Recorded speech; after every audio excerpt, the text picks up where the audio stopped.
Yo, it's Epo, and in this video, we're going to be talking about the LAMZU THORN. Before we get to the review, I just wanted to note that LAMZU sent out this mouse for review, so big thanks to them for their continued support of the channel and helping me produce these videos. However, as I'm sure you all know by now, this will not affect my opinions and you'll get my raw and honest thoughts as always. Let's get to the review. So the main buttons on the Thorn are sturdy, they have very little side-to-side play and barely any pre-travel. The shell is also sturdy and doesn't flex or creak under any reasonable amount of pressure, which to be honest is expected from LAMZU at this point, as out of all 3 LAMZU mice I've tested, they've all had really good build quality. But as for shape, I don't have any personal comparisons, as this is my first Ergo mouse I've reviewed on the channel, and I don't have much experience with Ergo mice in general, but I did find the shape surprisingly comfortable, and the Thorn has definitely gained my interest into the Ergo market, so expect more Ergo mice to be covered in future videos. Scroll wheel placement on this mouse is good and gave me no issues. It lines up fine with my relaxed claw grip, and the Thorn weighs in at just 52 grams, which is a pretty solid weight for the current market. Now for the main clicks, LAMZU opted for ray-sharp optical switches, and in terms of feel, they are pretty tactile, and in my opinion feel better than the clicks on the Maya. However, the Thorn doesn't quite compare to the tactility of the Atlantis.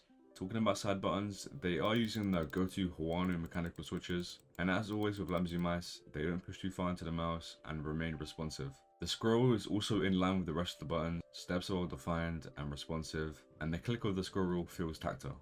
Also, a quick note about the 4K technology. It is the same as the Atlantis, so I won't bother going into much detail, but it is consistent and gave me no issues. Now the skates from this mouse are unique because of the Ergo shape. They went for a 4-corner design along with a very wide sensor skate and 2 dot skates on each side of the sensor. The edges are of course rounded, which remains consistent with LAMZU's design choice, and for the shape of this mouse, these skates go along perfectly. They feel satisfying in use with a smooth and consistent glide.